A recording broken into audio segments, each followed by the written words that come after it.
Ladies and gentlemen, welcome to the podcast of the only team that can beat Napoli away and then lose at home against dazed Alkmaar. The only team able to draw in Bologna, but earn a point over Inter and Roma. And now, let me introduce you to our host. From Rome, the one and only Vittorio Campanile. And from a small town in Scotland, is he still eating his pasta? Alasdair Mackenzie.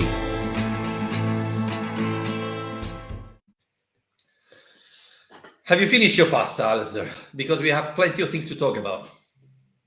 Disappointingly, yes. I would probably rather be eating a carbonara right now than thinking about Lazio Bologna. But again, I mean, we weren't happy Saturday night, but still, we managed to get a point from Inter and Roma. I mean, this Serie A is crazy, right? It looks like nobody wants to get in the top 4 position. That's the funny thing is that I feel like we spend a lot of time this season talking about how frustrating, maddeningly inconsistent Lazio are and these problems where we keep getting good results in big games and then throwing away points in smaller games. That is frustrating. And this week we've seen probably the most extreme version of that by beating Napoli, which almost no one's done, then going and losing to AZ Alkmaar and drawing in Bologna. But yeah, like you say, it's everyone else will be saying the same thing. If Roma podcasts will be saying the same thing. Inter podcasts will be saying the same thing. Milan have had problems as well. It is like I've said time and again already. It's a season where we keep getting a second chance. Lazio are like the cat with 9 lives this season. We just keep taking one of the lives away, but because of everyone else, we've still got a few left. So, yeah, a pretty disappointing couple of results, but we're still in there. The funny thing about Saturday, it was that Sarri played the same midfield that was so important in Napoli's victory. And, a lot of journalists was confident, now with Vecino, Minico Isaic and Luis Alberto, we will see the same Lazio. No, we weren't even close. It's true that Luis Alberto was sick. He was subbed, and he said that he had stomach issue. And Ciro didn't start. Well, he played against Napoli. But how can you explain such a big difference compared to Napoli's game? Well, I think that they went to Napoli knowing exactly the challenge that lay ahead. And I think almost as well, there was probably an element of it being a free hit where Napoli have been so dominant this season and Lazio's record down there has been so bad that people like us were expecting next to nothing. Yeah. And so that does probably mentally give you an element of freedom that you might not otherwise have, because the pressure is almost gone because nobody's expecting anything of you. And whatever it is in Bologna is the same problem that we've always had. It's not being able to really rediscover that level of focus and consistency for games against teams lower down the table. Now, obviously, we're talking about Bologna here. We're not talking about Cremonese. And Bologna are a decent team who are having a good season. They're in good form. So in the grand scheme of things, there is a way you can look at that and say, with all these fixtures piling up, it's not the worst result in the world. But let's be realistic. It is always going to be a game that you expect Lazio should be winning. On paper, they should be winning and that they'll be favourites for. Before closing the window talking about Napoli, it was funny because all week long, a lot of newspaper websites said, Lazio show how you can beat Napoli. No, it didn't, because Atalanta was destroyed 7 days later. Well, they can show people. It doesn't mean everyone else will be able to replicate what they've done. Yeah, I mean, look, there's still a terrific performance, and no wonder we were as happy as we were. But we've said it time and again, is that it does kind of take the edge off the highs that you reach. And it's been so often this season where we've reached these highs of winning big games, and then that fades very quickly because the points on offer are always the same, and we're just extremely lucky that this weekend you take 1 point away from Bologna and you still gain ground on the team above you and the team below you, because Spezia beating Inter, nobody saw that coming.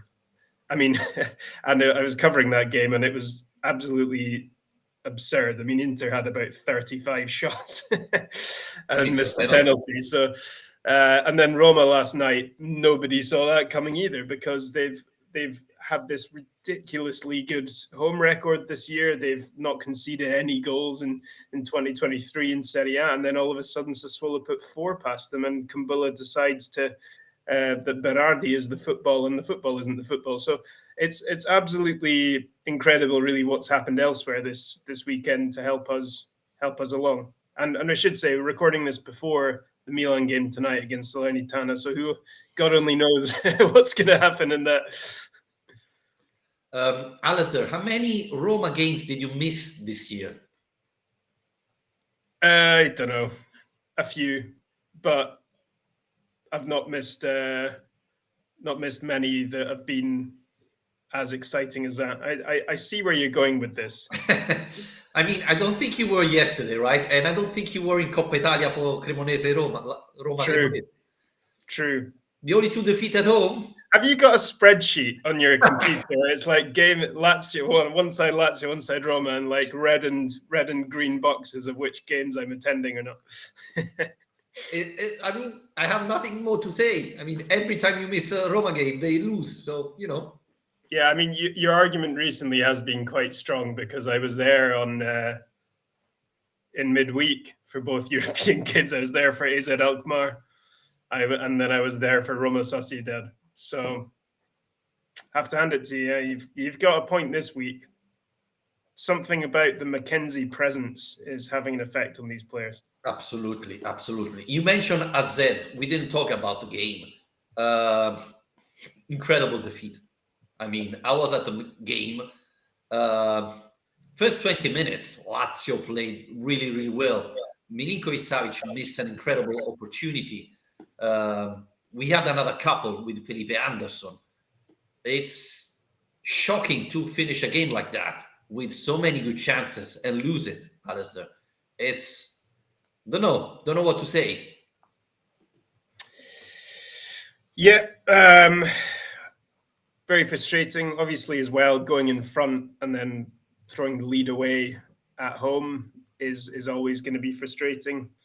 I think it comes back to the same thing, and we need to talk about the same thing again, which is that Lazio have been able to generally rely on their defense being excellent this season, as we did again on Sunday against Saturday, sorry.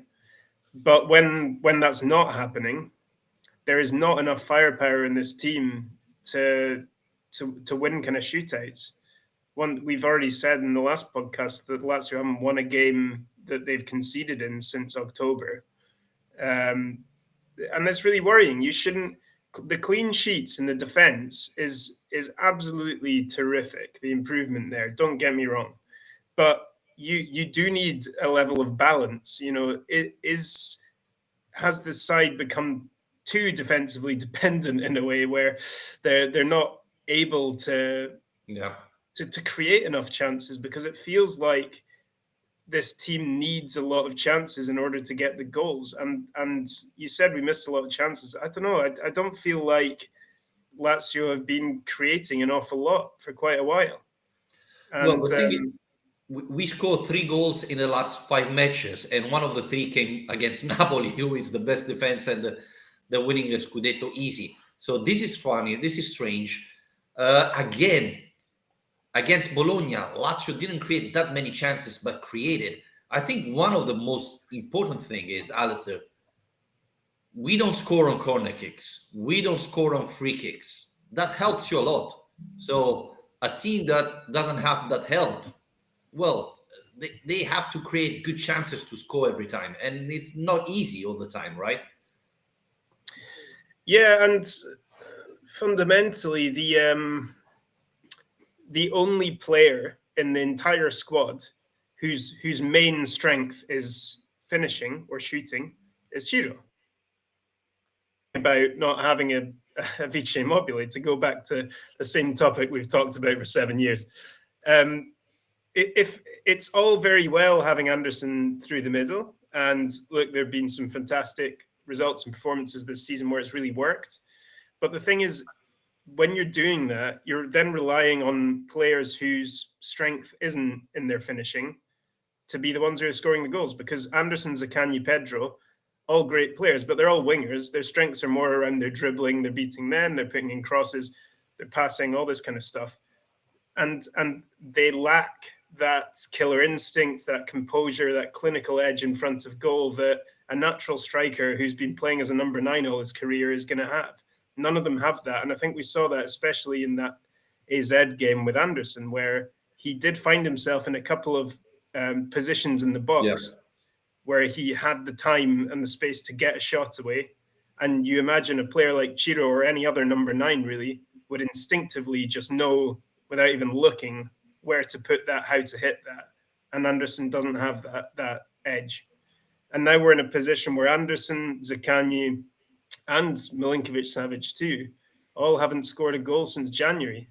And we're relying on, very unlikely, really, goals to win games. The Alberto goal against Sampdoria or the Vecino goal against Napoli, they're very low percentage opportunities. They're fantastic goals, don't get me wrong, but what I mean is those goals are coming from a moment of individual brilliance rather than, the kind of dam bursting after creating all these opportunities. So that's slightly concerning. Yeah, the problem is, I believe that in this exact moment, we have Felipe Anderson, Zaccagni, that are not in great condition. And they were helping a lot because Zaccagni is our top scorer this season.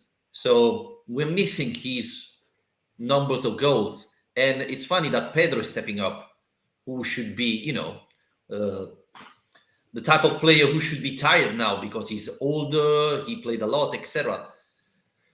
I think we're missing, even though, Luis Alberto scored, Vecino scored, we're missing Milinkovic-Savic support, and we're missing goals from our defense. Again, if we consider Roma, they had a lot of goals coming from Smalling, Mancini, and things like that. Romagnoli just scored once. Casale just scored once. That's it, right? We need more goals from the rest of the team. And there's another number, Alasdair, that I want to point out that it's really bad. From the bench, players coming from the bench, Lazio had only 6 goals so far, which is not bad because it's the 5th team of Serie A. But if you consider goal and assist, we are the 11th team. And of the 6 goals, 3 comes from Luis Alberto, 2 comes from Pedro, which you don't consider them bench players, right? The only bench player who have scored, you know who it is?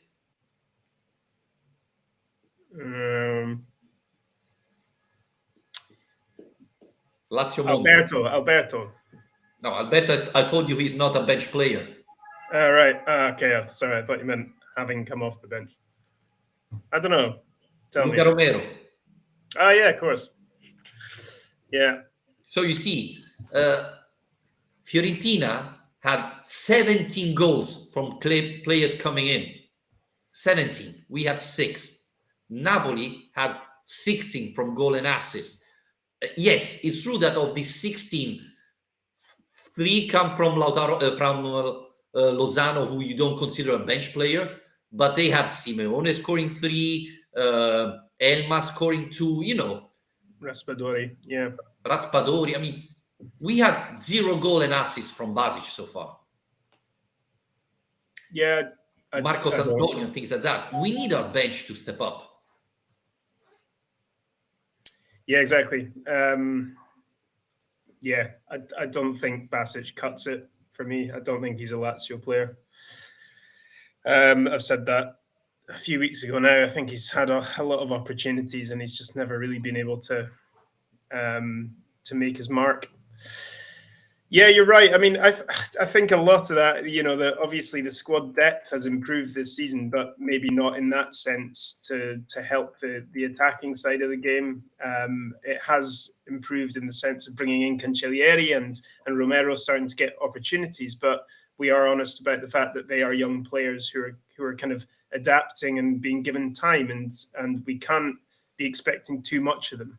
Okay, could we expect Cancellieri to have scored a goal by now? Probably, because he's the one who's come into this team with Serie A experience. He's not a complete rookie teenager. He's in his early 20s. He's already been called up to the Italy squad. This guy isn't a nobody.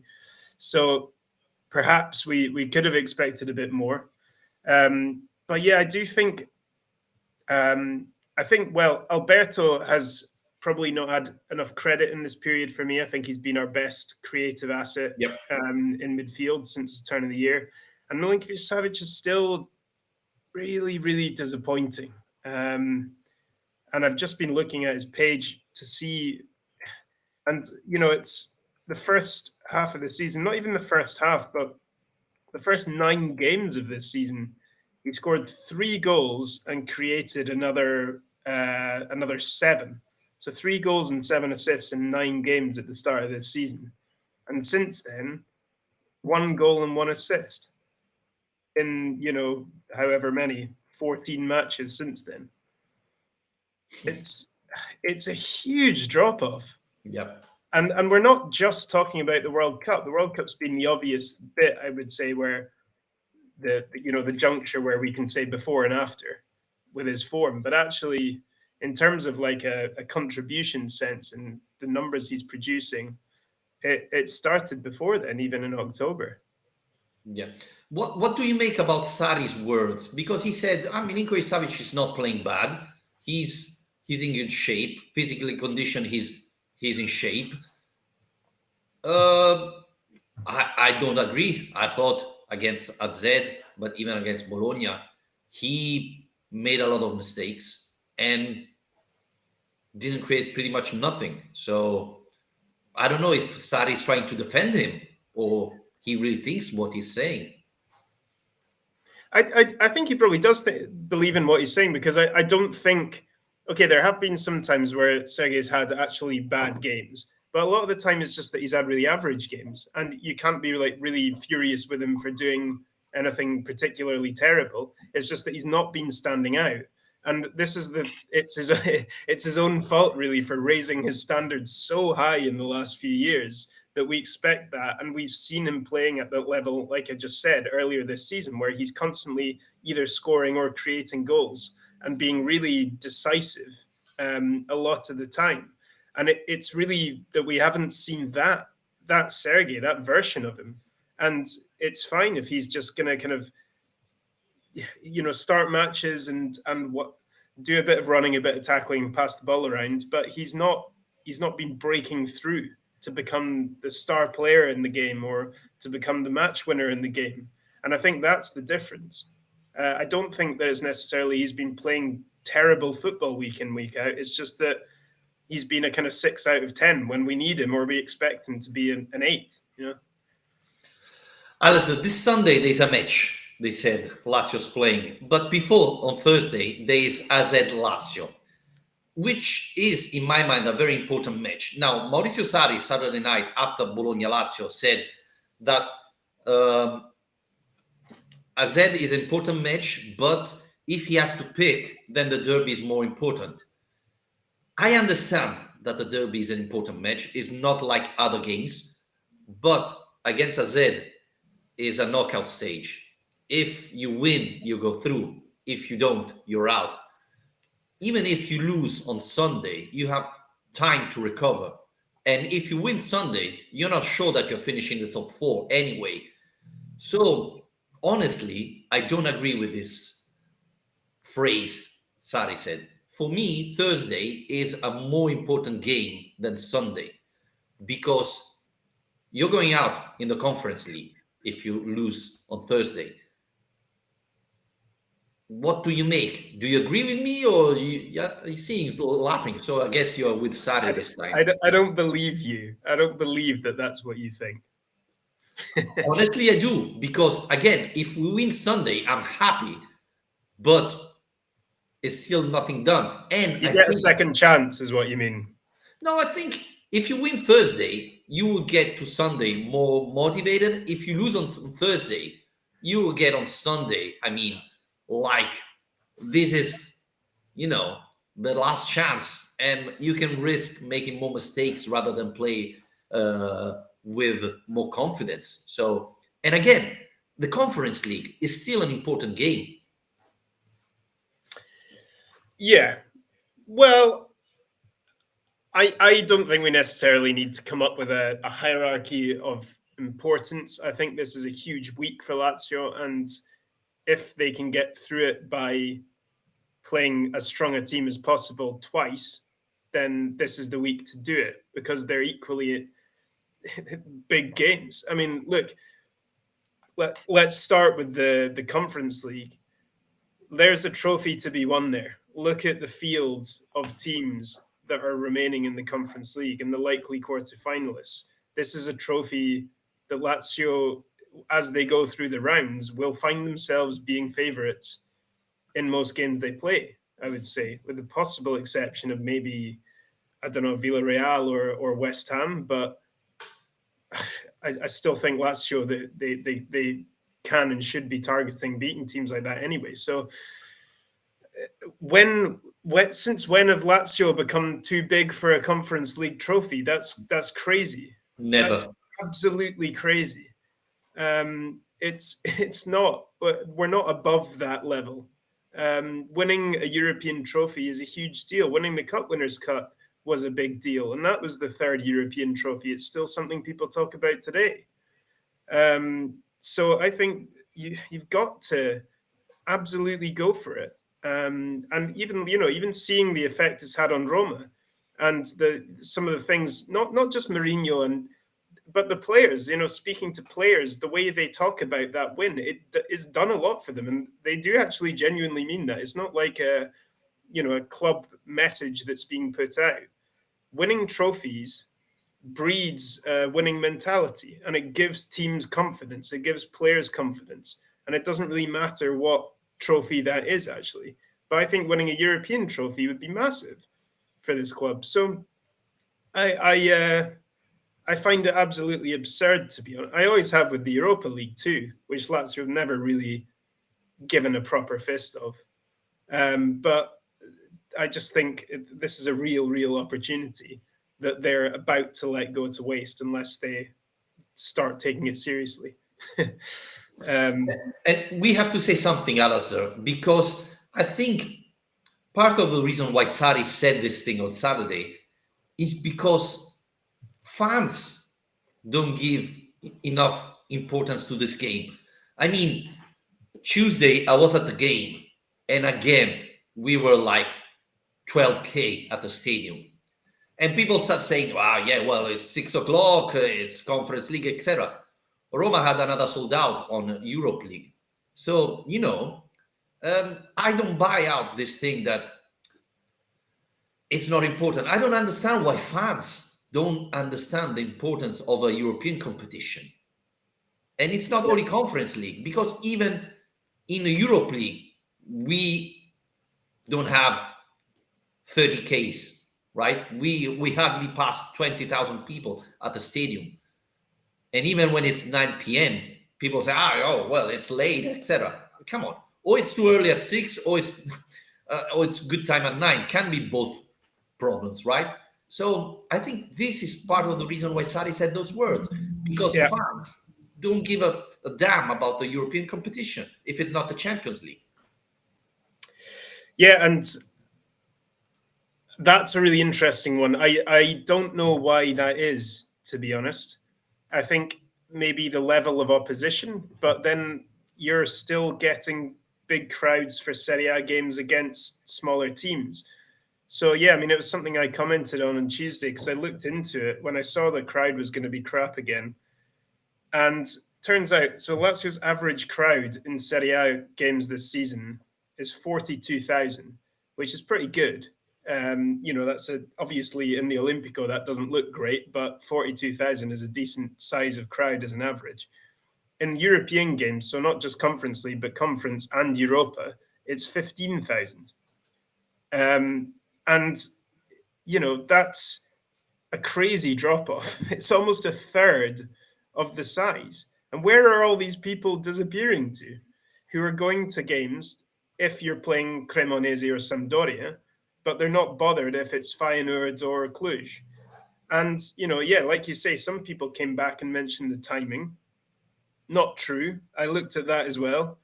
Late games, late kickoffs this season, 16,000 for Sturm Graz, 9,000 for Cluj. That was as bad as it got. And I went to Roma 2 days later, 6:45 kickoff, and it's full. So, Lazio need to find a way of harnessing that same belief from the fan base that what they're doing here is important and what they're competing is important. I think the club has a bit of a duty to generate excitement around this. And you can't criticize them for selling tickets that are too expensive, because they're not. They're like 14 euros to go to these games. But you need to generate a feeling, that comes from the coach, that comes from the players, that comes from the club. And I think that needs to be projected to the fans, that what we're doing here is important and this matters. And I don't feel like there is that, general sense. Well, I think that a manager that tells you that this team is not able to compete in three competition is a issue, right? Because, if my manager says, we not have a good team to fight for the Conference League, then why I'm wasting an afternoon to go there?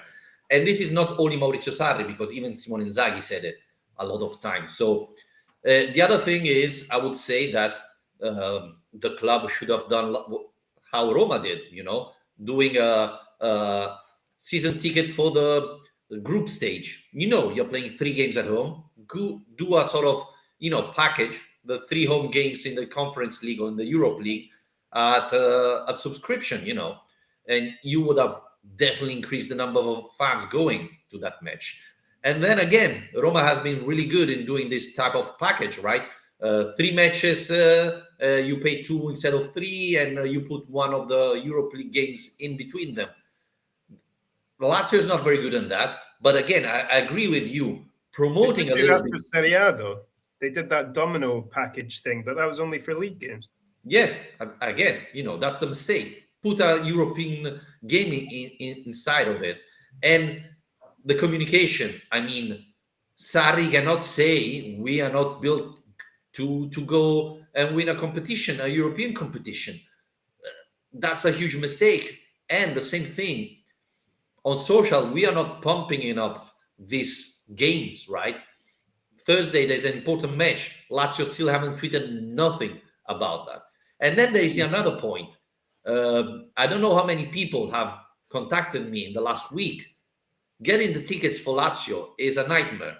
They said that you will get a code to get a discount. Half of the codes don't work. So a lot of people is putting this coupon code, and it doesn't work. So, if you already don't get a lot of people to the stadium, and you're making for them impossible to get the tickets, then, you won't get that sold out, but you probably won't get even half of the people that want to get there. Yeah.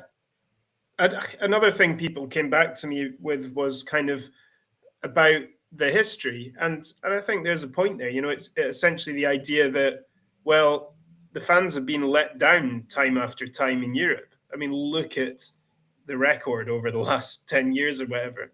The Champions League season aside, where they did well to get to the knockouts, we've had all these years competing in the Europa League, and the best that's ever happened was a run to the quarterfinals and a pretty humiliating blackout against Salzburg. And otherwise, it's just the same thing every year. Group stage, you might squeeze through, you might go out, and then you're out in the early knockout rounds.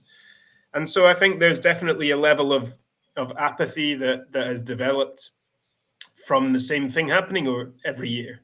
But then that is there is a responsibility then to breed that excitement. because you can say, okay, that has happened. That is our story in the past, but we can create a new story now. And say what you like about Mourinho, but he has been a master since coming to Rome of understanding the Roma fan base and knowing how to get them on his side and to buy into it, and basically making them feel like they're a part of the team's efforts, and that this crowd is as important as the players in bringing them forward. He's been amazing at that. I mean, it's been a huge difference between Fonseca coming in and Mourinho coming in, the size of crowds they've got and the noise they make. And so, yeah, I do think there is a responsibility of Sarri to not be giving these messages of, well, our depth isn't good enough. We don't really have the players, but whatever. That's not going to inspire people, is it? No, and I agree with what you were saying about Mourinho. It's also true that the surrounding, I would say, of Roma is helping a lot Mourinho to promote everything, right? Everything Mourinho does for the Corriere dello Sport is amazing. It's perfect. Everything, a lot of things Sarri does is wrong. I mean, there has been discussion that Mourinho shouldn't get the 2 days suspension. I mean, that's ridiculous. But, this is how things are here in Italy. So definitely, yeah, la pegnolada. Definitely, Sarri should be better in promoting Lazio. The marketing team of Lazio should be helping much more. On the other side, I mean, that's the best quality of Mourinho, probably, right? Promoting his campaign and things like that. So, and again, that's a problem because, as you were mentioning, playing at home with the crowd, with the Stadio Olimpico packed, is a huge advantage. Playing with the stadio half empty, it's an issue. Yeah, and it drains the atmosphere, to be honest, when it's that empty. I mean, I think what it essentially comes down to is that going to watch your team should always be one of the highlights of your week. Like going to the stadium to watch a game should always be something you're really looking forward to, and it's a great night out because that's like, it's absolutely nailed into your calendar. You know when the games are, and you can't wait to go. And I think just that's not the case with these games, because it's not being. I don't know. It's not being a good night out to go to watch Lazio in Europe. It just hasn't, because the crowds aren't there and the football suffers as a result. I think the two are intrinsically linked. But listen, And the funny thing, Alasdair, is that, for example, the away game, the Lazio sector is always full. I mean, at Bologna, we had like more than 4,000 fans going there. And it was the same thing at Napoli, etc., etc. It looks like Lazio fans enjoy more going abroad or at away games rather than go at home and watch a European game. Yeah. Listen, I think we need to do the thing you don't want to do and talk about the derby a little bit. We mentioned Mourinho there. Now, this is an interesting one. Mourinho's suspension. How much do you think that matters or not, having Mourinho on the touchline for a game of this magnitude? Because obviously he's going to be suspended. I think it will have an impact, and we saw it yesterday against Sassuolo. I mean, if Mourinho was on the bench when Kumbula got the red card, I mean, I cannot imagine what would have happened. And there's still Roma fans complaining, saying that it wasn't a red card. So, imagine Mourinho would have talked about it for hours, do a little show with the linesman and the official. So I think his absence is important. But Alasdair, I think Vecino absence is much more important. Yeah. For anyone who missed that, he got a yellow card in the Bologna game and has accumulated enough now that he's suspended. So it's bad timing, isn't it? Because he was a player not long ago we were complaining about, that he hadn't been great since the World Cup break and struggling to get back to the form he showed the first half of the season. But more recently, he's been excellent, and particularly in that that Napoli game, where obviously he was the match winner, but he was given a chance to start in that playmaker role and did really well there.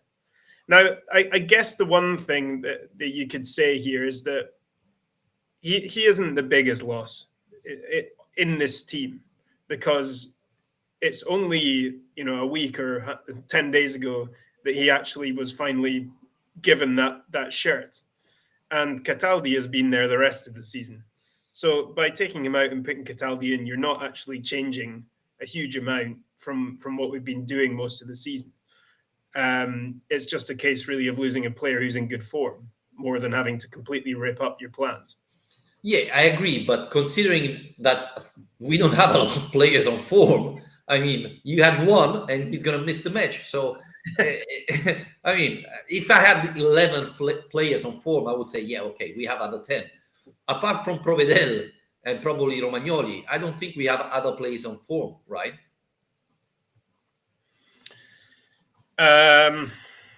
Yeah. Well, Casale's been good. Husai's actually been pretty good recently, I think. But yeah, I mean, it's very lopsided, isn't it? It's kind of the players at the back are in quite good form, and then as the further forward you get, the worse the form gets. But yeah, I mean, the interesting thing is here that the game on Sunday night, Roma Sassuolo, anyone who missed it, 4-3 to Sassuolo, that has completely torn up the logic that there was behind this game, because the first thing I tweeted after Lazio's 0-0 draw on Saturday was, this is really worrying going into the derby. This team has only scored 8 goals in 11 games, and they're about to play a Roma team who have kept 8 clean sheets in 9 this season. I mean, at home, Roma's defensive record has been outstanding. And then all of a sudden, they concede 4 to Sassuolo. And that just doesn't really make any sense to me, because it's seemingly come out of nowhere. I mean, what do we make of this now? This whole idea of Lazio's blunt defense against Roma's blunt attack against Roma's strong defense. Well, the logic says if Alasdair goes to the match, Roma doesn't concede. If Alasdair doesn't go to the match, Roma concede. I mean, it's 1 + 1, right? So, well, do you want to hear the most important part of our preview? For some reason, I've decided to run the Rome Marathon this year, and it's on the same day as the derby, so I can't go to the derby. So that is good news for you, Vittorio. Definitely good news. But this brings me to the question, Alasdair. Normally, the team that arrives to the derby in worse condition wins it. But it's not that Lazio and Roma are in the top form, right? So who arrives to this derby in worse condition? Or do we have to wait Thursday to understand it? Because Roma made a good victory, won a good match against Real Sociedad last Thursday, while Lazio lost at home against Azzeda. Roma has really a good chance to go through, while Lazio is in a complicated situation. If Lazio goes through the Conference League, do you think Lazio will be the team arriving better to the derby, or doesn't change? I don't think I remember a time, not for a while anyway, where there's actually so many similarities between Roma and Lazio going into derby. And that sounds like a really strange thing to say, because you're talking about a Mourinho team and a Sarri team who play very different styles of football. But actually, when you look at it, you've got 2 teams who have been able to get impressive results recently. Roma beating Juventus, Lazio beating Napoli, whose strength has been in their defensive work and their clean sheets, who have struggled for consistency and following up big results with bad ones. In Roma's case, the Sassuolo defeat. In Lazio's case, Bologna, AZ. They're both coming into this on the back of European distractions, both on a Thursday night. They're both traveling on Thursday before this game. So yeah, I mean, it feels like they're both reliant in attack on one player. Roma's case Dybala, Lazio's case Immobile. I think there's a lot of similarities between Lazio and Roma coming into this, and for that reason, it's hard to look past them just cancelling each other out and it being a draw. But I don't know. I mean, to be honest, the Sassuolo game has completely blown my predictions apart, and I have no idea what to expect anymore. Sorry, Conference League just tweeted this. Yes, Patrick. Passes completed, Patrick 96. Well, at least we're winning something, eh? Yeah. Best player for competition of passes in the last leg. So we rely on Patrick. Yeah, it's funny. It's funny because, I mean, Sarri completely transformed our defense. Last year we were the worst. Now we are the best. Well, after Napoli, etc. But yes, I mean, it's been terrific. So Dybala is a game changer for Roma, I think. And Lazio one has Milinkovic-Savic. Now I think they rely on Shido if Felipe Anderson is in this condition, right? So it looks to me that it's going to be a draw, right? A 0-0 draw. Yeah, well, I mean, it kind of does, and I hope we're wrong about that. But I mean, like I just said, it's those both teams, their strength lies in their defending, and I think one thing Lazio might. One reason why Vecino's loss is quite a big one is that I think that his blend of kind of physicality and technique is very useful, and it would have been useful in this game too, because Roma's team is a team of giants. Their midfield of Cristante and Matic, Wijnaldum now coming in there. Their back three are all enormous: Smalling, Ibanez, Mancini. They're a really physical team, and Lazio's team is going to have to really step up to that challenge, especially from set pieces. I think that's always a danger against Roma. That's something we're going to have to do very well to defend those. Make sure we're not giving away stupid fouls in promising positions. Are you suggesting Basic to start? No. But this probably isn't the game for Marcos Antonio anyway. Don't think Sarri ever thought about that. Yeah. But, it's hard to say, because then Sassuolo clearly caused a lot of problems, and Sassuolo play, 4-3-3. They have, like Lazio, they've got good technical midfielders. They've got quick wingers. They've got a lot of the same threats that Lazio's team has as well, and clearly it caused problems. So, I do think it's a hard one to call, but if I was going to call it, I see them cancelling each other out and it being a draw. Would that be the worst result? Probably not, because it keeps you 2 points ahead of your rivals. Absolutely.